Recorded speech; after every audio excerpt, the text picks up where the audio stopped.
जिंदगी का सफर सुहाना हो, इसके लिए सावधान रहना जरूरी है। रोजमर्रा के आपाधापी में कुछ देर बैठकर सोचना समझना भी जरूरी है कि आपके आसपास क्या हो रहा है और जो कुछ हो रहा है उससे हमारी जिंदगी, हमारा परिवार कैसे प्रभावित हो सकता है। इसलिए हॉर्न बजाकर बाखबर करने वाली खबर जरूरी होती है। और आज की ये खबर मुंबई में हुए बोट हादसे से जुड़ी हुई है।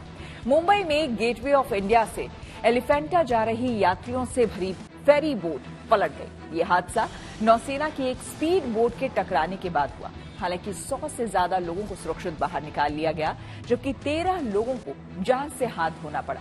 बताया जा रहा है कि नौसेना के स्पीड बोट की स्टंटबाजी से ये दर्दनाक हादसा हुआ। ऐसे में जरूरी है कि समंदर में जानलेवा स्टंटबाजी से खुद भी सतर्क हो जाएं और दूसरों को भी सावधान करने के लिए हॉर्न बजाएं।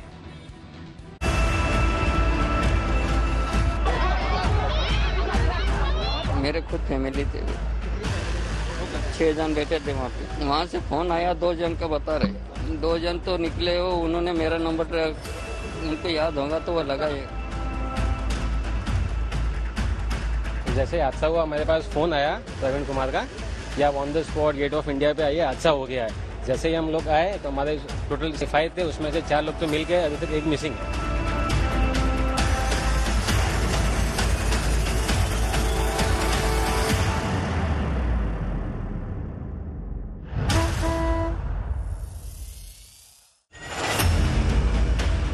बुधवार शाम को मुंबई में गेटवे ऑफ इंडिया से एलिफेंटा केव जाते वक्त एक स्पीड बोट यात्रियों से भरी दूसरी बोट से टकरा गई और इस हादसे में 115 से ज्यादा लोगों को समंदर से बचा लिया गया और 13 लोगों की मौत हो गई, जबकि 2 लोग लापता हैं, तो 2 की हालत बेहद गंभीर है। समंदर की उफनती लहरों के बीच रेस्क्यू करना सबसे बड़ी चुनौती थी, लेकिन रेस्क्यू में जुटे जवानों ने अपनी जान की परवाह किए बिना लोगों को सुरक्षित बचाया और उन्हें गेटवे ऑफ इंडिया तक पहुंचाया गया। इस रेस्क्यू ऑपरेशन में नौसेना, तटरक्षक बल, येलो गेट पुलिस और स्थानीय मछली पकड़ने वाली नौकाओं की मदद से राहत और बचाव कार्य को अंजाम दिया गया। एलिफेंटा जाने के लिए हम लोग ने 3 बजे की गाड़ी पकड़ी। 3 बजे से पहले 5 मिनट के 4-5 मिनट पहले गाड़ी पकड़ के वही बोर्ड पे हम लोग बैठे। बोर्ड हमारे लेके गई। थोड़ा से कुछ टाइम आगे जाने के टाइम पे ना उधर से और 2-4 गाड़ियाँ, मतलब नाव बोर्ड स्पीड में चला रहा था। तो एक बार चलाया तो कुछ नहीं हुआ, दूसरी बार में चलाया ना तो लाके हमारे बोर्ड में ठोक दिया। तो हमारे 2 हिस्सों में हो गया, बोर्ड टूट गई। तो टूटने के बाद सब लोग उसमें, मतलब पता नहीं चला कि तभी टूटा है कि नहीं है। तो सब अपना का वो सीट बेल्ट जो दिए थे वो सब पहना गया। मैंने भी पहना, मैंने अपने परिवार को भी पहनाया, दूसरे लोग को भी पहनाया था। जिसको नहीं पहनने आता, जो बुजुर्ग लोग हैं, बड़े लोग हैं, उन लोग को नहीं पहनने आ रहा था तो उन लोग को भी मैं पहनाया। फिर उन लोग ने क्या किया कि एक एक करके सब लोग बाहर निकलने लगे। तो फिर नाव पलटी होने आई, तब तक हम लोग सब लोग निकले बाहर। उसी में मैं अपनी सिस्टर को लेके गया, तब तक पानी भर गया। पानी भरने के बाद ये हुआ कि मेरी मौसी का हाथ छूट गया। मेरी मौसी अलग से चली गई। अब मैं अपनी बहन को फिर लेके तैरते तैरते तैरते दूसरे के, वो भी कोई जा रहा था तो उसको हम लोग ने रुकवाया, तो उसके में हम लोग जाके बैठे। कुछ टाइम तक मैंने तैरा, तो जाके वहां पे गया। फिर मैं सोचा दोबारा तैर के जाऊं, तब तक मेरी बहन रोक दी, इसके लिए हम लोग जा नहीं पाए। मेरी मौसी का भी ध्यान खत्म हो गई होगी। इन तस्वीरों को देखकर अंदाजा लगाया जा सकता है कि आखिर हादसे के दौरान मुंबई के समंदर में हुआ क्या होगा। गेटवे ऑफ इंडिया से एलिफेंटा केव जा रही नीलकमल नाम की नौका को नेवी की एक स्पीड बोट ने टक्कर मार दी, जिसके बाद ये नौका पलट गई। इस घटना के बाद लोगों में चीख पुकार मच गई। भारतीय नौसेना, तटरक्षक बल और पुलिस ने एयरक्राफ्ट और 4 हेलीकॉप्टर की मदद से रेस्क्यू ऑपरेशन को अंजाम दिया। मदद के लिए कम से कम 20 मिनट बाद, 20 से 25-30 मिनट, 20 मिनट बाद ही सब लोग, 15 मिनट तो हम लोग सिर्फ पानी में तैर रहे थे। इधर लड़के जा रहे हैं, बच्चे जा रहे हैं, छोटे छोटे, इतने छोटे छोटे लोग को तो 2 लोग को, बच्चे को तो मैं खुद अपने हाथ से बोट में फेंका था उठा के कि बच जाएंगे हम लोग ने। और उसी बोट में हम लोग फिर दोबारा चढ़े। फिर वैसे करते करते मतलब 15-20 मिनट तो हम लोग ऐसे तैरने में लगा थे। कितने लोग उधर भाग गए, कितने लोग को लहर खींच गई, कितने लोग इधर गए। अब इतने लोग हैं एक गली में, इतने इकट्ठा हो जाएंगे तो जाहिर सी बात इधर उधर तड़प जाएंगे। यही हुआ था इतना लास्ट। रेस्क्यू ऑपरेशन के दूर से बनाए गए कुछ वीडियो भी सामने आए हैं, जिनमें हादसे के बाद बड़े बड़े जहाज और कुछ बोट उस डूबती नाव के इर्द गिर्द मंडराते दिखे। ऐसे में सबसे पहले छोटी छोटी बोट के जरिए डूब रहे लोगों तक पहुंचने का काम किया गया। Mumbai port trust, pilot boat के ड्राइवर आरिफ ने बताया कि जब वो वहां पहुंचे तो चारों तरफ अफरा तफरी मची हुई थी। लोग मदद के लिए चिल्ला रहे थे, कुछ लोग रो रहे थे। उन्होंने बताया कि सबसे पहले महिलाओं और बच्चों को बचाना शुरू किया गया। अभी ये तो समझ में आ रहा है कि गलती तो बेचारे उन लोग की थी नहीं, पीछे से आके ठोक देगा तो वो क्या करेगा। 20 से 25 जन की हम लोग ने जान बचाई, उसमें ज्यादातर महिलाएं थी। तो अभी एक बच्चा 3-4 दिन तक वो ऑलमोस्ट ऑफ हो गया था। अभी थोड़ा हम लोग को थोड़ा क्या बोलते नॉलेज के हिसाब से हम लोग ने उसको उल्टा लिटाया, थोड़ा प्रेस किया, बाद में उसका ब्रीथिंग चालू हुआ। हादसे की जानकारी मिलते ही कोस्ट गार्ड, सीआईएसएफ की पेट्रोलिंग टीम और कोस्टल पेट्रोलिंग पुलिस के जवानों ने मौके पर पहुंचकर मोर्चा संभाल लिया।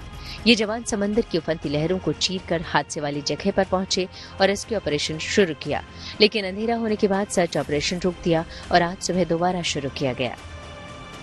इस वक्त हम मुंबई के गेटवे ऑफ इंडिया पर हैं और यहाँ पर से जो बोट्स जाती हैं, जिस तरह से हादसा हुआ था उसको लेकर एलिफेंटा की बोट पर, तो सर्च एंड रेस्क्यू ऑपरेशन अभी भी जारी है। अगर आप देखें इस वक्त मुंबई पुलिस की जो टीम है ये दरअसल जा रही है बीच समुद्र में। एलिफेंटा और मुंबई के बीच का जो ये हादसा हुआ था, जो लोकेशन है वहां पे सर्च एंड रेस्क्यू ऑपरेशन जो है वो अभी भी चल रहा है। तकरीबन 2 से 3 लोग बताया जा रहा है कि अभी भी मिसिंग है। तकरीबन 100 से ज्यादा लोग उस बोट पर थे जिसपे हादसा हुआ था और ज्यादातर लोगों को तो बचा लिया गया था, लेकिन जो 2-3 लोग मिसिंग हैं उनका सर्च ऑपरेशन अभी भी चल रहा है, अंडरवे है। रात में ये सस्पेंड कर दिया गया था सर्च एंड रेस्क्यू ऑपरेशन, क्योंकि अंधेरा है, पूरे समुद्र में कोई दिखता नहीं है, तो वो सस्पेंडेड था उसमें रात में। लेकिन जैसे ही दिन निकला, सवेरे सूरज निकला, वैसे ही सर्च एंड रेस्क्यू ऑपरेशन वापस शुरू हो गया था। जानकारी के मुताबिक जो बोट पलट गई थी उसमें 80 लोगों के बैठने की क्षमता थी, लेकिन उसमें जरूरत से ज्यादा लोगों को बैठाया गया था। इस घटना की सूचना मिलने के बाद तुरंत रेस्क्यू ऑपरेशन शुरू किया गया था। इस ऑपरेशन में नौसेना के 4 हेलीकॉप्टर, 1 तटरक्षक नौका और 3 मरीन पुलिस बोट शामिल थे। बताया तो ये भी जा रहा है कि जिस बोट पर यह हादसा हुआ सभी लोगों ने लाइफ जैकेट नहीं पहनी थी। हालांकि अब लोगों को लाइफ जैकेट दी जा रही है। इस वक्त हम गेटवे ऑफ इंडिया पर हैं और यहाँ से कई सारी बोट्स निकलती हैं। अगर आप देखें वो छोटी एक बोट है जो एलिफेंटा के लिए जाती है, उसमें तकरीबन 100 पैसेंजर्स आसपास रहते हैं। ये जो बोट जिस पर हम खड़े हैं यहाँ ये जाती है अलीबाग मांडवा के लिए, और यहाँ मांडवा का जो पोर्ट है वहां पर पहुंचने के इसमें तकरीबन 300 पैसेंजर्स इस बोट में रहते हैं। लेकिन अगर आप देखें कल जो हादसा हुआ उसका इम्पैक्ट कुछ इस तरह से है कि तकरीबन हर किसी को यहाँ पे लाइफ जैकेट्स दिया जा रहा है। आइए कुछ लोगों से बात करते हैं। क्या आप लोग अक्सर यहाँ ट्रैवल करते हैं क्या? No, I am coming next time now. पहली बार आए हैं? नहीं, सेकंड। इससे पहले आए थे तो ये लाइफ जैकेट मिले थे? जैकेट वगैरह कुछ नहीं मिला था, कुछ नहीं था। अभी कल का हादसा हुआ ना, सबसे ज्यादा तब्दीली दिख रही है। यही प्रिकॉशन अगर से हरदम के लिए रखते हैं तो हर की जान के लिए सेफ्टी होता है। तो आइए कुछ और पैसेंजर से बात। क्या आप लोग अक्सर यहाँ इस रूट पे ट्रैवल करते हैं क्या? First time. पहली बार लाइफ जैकेट उसे पहन के इस तरह से बैठना पड़ रहा है? पहली बार है। ठीक है, अच्छा लग रहा है? अच्छा लग रहा है, सेफ है। बिल्कुल। तो जैसा आपने सुना, कुछ ज्यादातर लोग हैं उनका यही कहना है कि दरअसल इस रूट पे जो लाइफ जैकेट्स हैं दरअसल दी नहीं जाती, बोट्स पे रखी जरूर जाती हैं, लेकिन बहुत सारे जो पैसेंजर्स हैं उसे कंबलसम फील करते हैं, नहीं पहनते हैं। लेकिन कल का जो हादसा हुआ उसके बाद से अब यहाँ पर सब लोग लाइफ जैकेट्स पहन रहे हैं और सबको जानबूझ के लाइफ जैकेट पहनाया भी जा रहा है। लेकिन बोट ड्राइवर्स का कहना है कि लोग कहने के बावजूद भी लाइफ जैकेट नहीं पहनते हैं। सब सेफ्टी रहता है फेरी बोट में, जो जाते कस्टमर सबको सब रहता है। और कोई कस्टमर रहते कि उन लोग फोटो निकालने आते, कहाँ पर घूमने आते, तो उन लोग लाइफ जैकेट पहनते नहीं है। तो वो बोलते सैनिटाइजर नहीं है, ये नहीं है, सब कुछ रहता है, तो उन लोग की वजह से उन लोग पहनते नहीं है। आपका कहना है कि आप लोग प्रोवाइड करते हैं, लेकिन हम पैसेंजर से बात कर रहे थे। हम लोग पैसेंजर को बोलते हैं कि लाइफ जैकेट है आप पहनो, तो उन लोग पहनते नहीं है। लेकिन पैसेंजर से तो हमने बात की, उनका कहना है कि नहीं, आज से पहली बार मिल रहा है ये लाइफ जैकेट रहते हैं, उन लोग पहनते नहीं है। फिलहाल मुंबई पुलिस ने नौसेना के स्पीड बोट चालक और अन्य जिम्मेदार लोगों के खिलाफ कोलाबा पुलिस थाने में BNS की धारा 106(1), 125A, B, 282, 324(3)(5) के तहत FIR दर्ज की गई है। वहीं शुरुआती जांच में सामने आया है कि नौसेना की स्पीड बोट में नया इंजन लगाया गया था और समंदर में इसका ट्रायल चल रहा था। इसी दौरान नियंत्रण खोने से यह हादसा हो गया। हालांकि इस बात से इनकार नहीं किया जा सकता कि स्पीड बोट की स्टंटबाजी से 1 दर्जन से ज्यादा लोगों को जान से हाथ धोना पड़ा। ऐसे में जरूरी है कि समंदर में जानलेवा स्टंटबाजी से खुद सतर्क हो जाएं और दूसरों को भी सावधान करने के लिए हॉर्न बजाएं। मुंबई से विद्या के साथ bureau report, good news today.